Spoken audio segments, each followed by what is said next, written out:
Hello, BookTube, and welcome back to People in April. People. A BookTube event created by Ross at Scally Anything About the Books and Elizabeth at Bookends of Books, designed to celebrate life writing, whether it's memoirs or autobiography or full dress biography or letter collections, whatever it is. It's my favorite kind of reading to do. So, of course, I've been participating a great deal in People, but I have not been posting videos of my participation, which feels a little bit laggard to me. I will be trying to fix that in the rest of the month. I'll try to do a video every day about some biography or other, so that People doesn't get the reputation of being a cursed event. We don't want people to think that People April is a cursed event. Now, do we?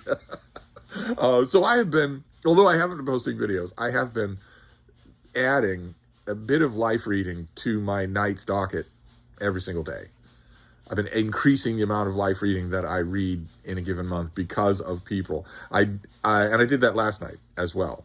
I had a biography to read last night anyway, not actual, they're all actual, but in the normal course of things, biography. I had one of those to read last night anyway, but I added a reread. It was an old reread. It's 40 years old, at least, maybe more than that. I last read this book, not when it originally came out, but when it came out as a mass market paperback. The mass market paperback was everywhere. It was on the bestseller list for I don't even know how long. So I thought, read it again. And so last night I reread Grinding It Out by Ray Kroc, who is the impresario, the genius behind McDonald's, the McDonald's food chain. He encountered it fairly late in his life and bought it from the McDonald brothers, and it was a chain of restaurants, and he started to see, gradually, nudged along by people and by events, he started to see that not only could this be a lucrative restaurant chain, but that it could be something new, a new kind of experience in the world that had existed a couple of times before, but not like this. Fast food. Ray Kroc I don't know that he ever used that term, but fast food is what he dreamt up, is what he eventually streamlined this whole process to be, into a kind of machinistic, ball-bearing production line thing, where you drive up, you make an order, and before you even have a chance to think about it, your food is right there. It's right there with you. And you can either drive away, or you can eat it wherever you like, and it's not expensive. It's dirt cheap because it's done in bulk. It's done at scale. And I ignored this when it was making the press, and then when it came out in paperback, I read it 40 years ago or whatever. And I wasn't all that impressed with it. I got the impression that it was doing a lot of lying and also a lot of sandpapering over negatives. And in the decades since, the negatives only become more pronounced ironically, as McDonald's has become more popular. I have not traveled in a long time. When I did, this was not a staple site, but now it is. Now, no matter where you travel in the world, you're going to be able to see one of Ray Kroc's famous golden arches. It's a worldwide thing, not just an American thing. But in those ensuing decades, it's also become unavoidably noticeable how much incredible amounts of damage this idea has done, not only to the environment, and I would also argue the economy, any economy, but also to every living organism that has ever been involved with it. I'm not talking just about humans, although we will never be able to calculate how many millions or trillions of tons of horrible food have been ingested by humans as a result of the ubiquity of this chain. But I'm not even talking just about humans. I'm talking about, of course, all the slaughter animals that have had to and still do feed the endless maw of the McDonald's superstructure, or whatever you want to call it. Millions and millions. I have no idea how many McDonald's franchises there are in the world. But they are inviting to millions of people. Millions of people see those golden arches or that particular orange sign with that particular name, and they know what they're going to get. They're going to get piping hot, greasy food, fast and cheap. And they take all sorts of different shapes and sizes. There's some very old McDonald's still in this country. There are new ones. There are boutique ones that have salad bars and multiple floors. And this is the story of the man who started it all. And you might think, well, if you weren't impressed by it 40 or 45 years ago, whenever you read it the first time, why would you read it again? And there are two reasons. There are two reasons that I told myself last night was the reason that I would read it again. One is a familiar one, I would assume, to a lot of you readers, especially you rereaders. I'm a big rereader. I love rereading things. And that is that you don't know how your sensibilities, the sensibilities that you're bringing to the book, you don't know how those will have changed in the time since you last read it. That I experienced positive benefits from those sensibility changes after a year. Half a year sometimes. So a long time, a lifetime. I didn't know, in other words, what kind of book I would find. I was pretty sure that I wouldn't find the exact same book that I found the last time. And the other reason is a little more specific. It applies to the last 15 years. It's not something I could have seen coming 45 years ago. 45 years ago, I would have seen coming the way your mind mulches over and makes rereading so much fun. I would have seen that. That was already true then. But in the last 15 years, I have read and reviewed a business memoir like this every single day for 15 years. Now, I'm not 100% complaining. I'm not complaining about the money, for instance. But God Almighty, have I read a lot of these things. More, I would argue, probably than anybody ever has, than any other one person ever has. And for all I know, they all started with this book.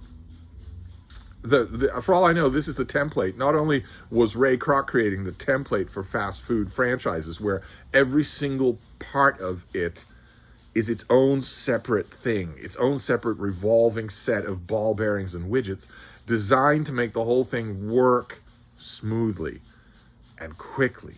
Just work smoothly and quickly. So you're not going to have to worry about cooking anything at your restaurant. We're going to send you everything. All you have to learn how to do is stir it around and heat it. And you have to learn how to do that really fast. But that's it. Sure, it's a restaurant, but it's not any kind of restaurant the world has ever seen before. And we're going to make a lot of them.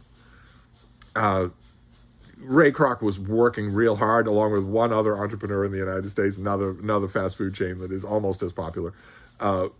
He was working really hard to create that template. And as far as I know, maybe this book created also the template of the business memoir, where, first of all, the name on the cover is not the guy who wrote the book. Ray Kroc could write his name on a check, or a divorce settlement, but he couldn't write a book, not to save his life. This was one of those as told to things where he gets an amanuensis in the room and reels off a half dozen or a dozen of his favorite anecdotes. And that amanuensis writes it up in his voice as close as possible and maybe lards it with a few platitudes about the business world or believing in yourself or things like that. In this case, very few of those platitudes, and already things that seem extremely shop-worn. I'm sure that they seemed shop-worn to me even 45 years ago. They certainly do now, since they turn up in every business memoir, every single one without fail, about believing in yourself and, trust, have the back of your people, and your people will create a team or a culture or whatever that will see your business through the hard times, and, care about the customer and whatnot. All lies. All complete lies.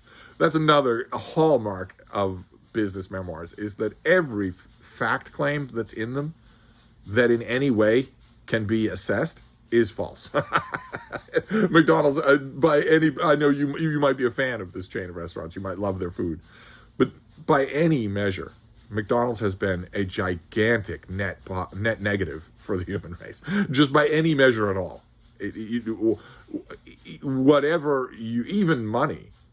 Even money, you get all sorts of little success stories of regional managers from McDonald's. They're all being shortchanged. All of them, hugely shortchanged. And if they so much as peep about it, they get fired and maybe thrown in the vats. I wouldn't put it past. I have no doubt at all that a grand number of people in the last 40 years have eaten human flesh thinking they were getting a McDonald's chicken McNugget. I have no doubt about that at all. I have no doubt that wherever the processing plant is, if, Alejandro falls into the vat, they don't shut down the plant. They just keep right on going. And you eat him and his shirt and his boots, your next meal, with the Happy Meal for your kids while they're playing on the horses outside. But no matter what measure you use, McDonald's has been a gigantic net negative. And that is not anywhere reflected in here. Not even the possibility of it is reflected in here. Every business memoir is basically a ghost-written life of Jesus. And this is no different. And boy, oh boy, the little hints here and there in this book that Roy Kroc was, if anything, the opposite of Jesus, they're impossible to miss the second time around. I had no idea what a business memoir was when I read this the first time, and I had no idea about the subject. I've since read 2 biographies of Roy Kroc, and one really good study of McDonald's that I read 15 years ago, something like that. I want to say that it was an academic press. I don't quite remember the name of that. I'm kind of in the mood to reread it. I'll have to look in my records and see if I can find that and maybe find a copy of it. But that's another hallmark of the business memoir, is that they will be incredibly full of sheepdom. And the figure at the center of it, the one thing the figure at the center of any business memoir does not want to acknowledge. They might talk about it, but they talk about it in a way that means that you'd bloody well better not agree with them. The one factor they don't want to acknowledge is the key factor in all of their success, which is luck. Blind, uncontrollable, unanticipatable luck.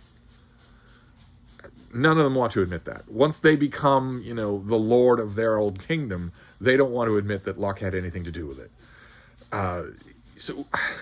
So I return to this thing, I guess you could say a little jaundiced by business memoirs. Because how could I possibly have known when I read this the first time in a battered, watered-stained mass market paperback, how could I possibly have known that between then and the next time I read it, I would have read and reviewed literally thousands of business memoirs, all patterned more or less after this. Every would-be entrepreneur wants to be Roy Kroc. I couldn't have known that. So I guess I went into this with more jaundice than I was expecting, and boy, oh boy, there's not much here. You're not going to get, for instance, the story. There is a fascinating story about how this was actually done, but you're not going to get that here.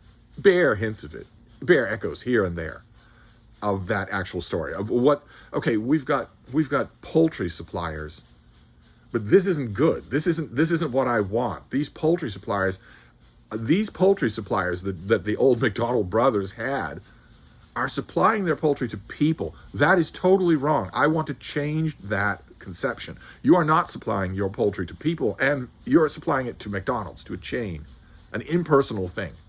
And for good measure, the thing that's doing the supplying is not people either. So I want to take all that out. You are what we are dealing with here is a commercial relationship between one widget and another widget. And if the thing those widgets are spinning is chicken, fine. If it's whatever goes into milkshakes, fine. If it's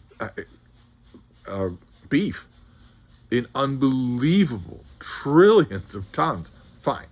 But it's not beef, and it's not beef growers, and it's not a beef buyer or a restaurant chain. It's widgets. It's all widgets spinning product to each other. Widgets don't have any sentimentality, and they only care about being widgets. So if they aren't a good widget, well, then the other widgets will get another widget. There won't be any sentimentality involved at all.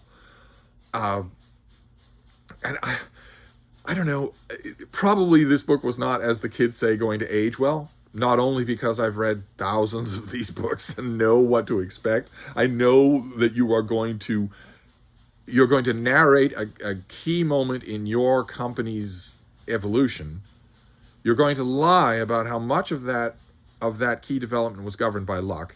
You're going to lie about how much of that key development was powered by you being a raging a-hole. In some cases, not particularly in this book, but in some cases, a literally murderous a-hole. You're going to lie about all of that. And then when you're done with that anecdote, you're going to make some sort of bland, wise old man pronouncement as, see, this means a customer's always got to come first. How many class action lawsuits? I don't even want to talk about the class action law, the non-disclosure agreements that McDonald's has done over the last just 45 years. It's all lies. And I wasn't as aware of that when I read this the first time as I am now. So that, plus in the last 40 years, the global imprint of McDonald's has only gotten astronomically bigger.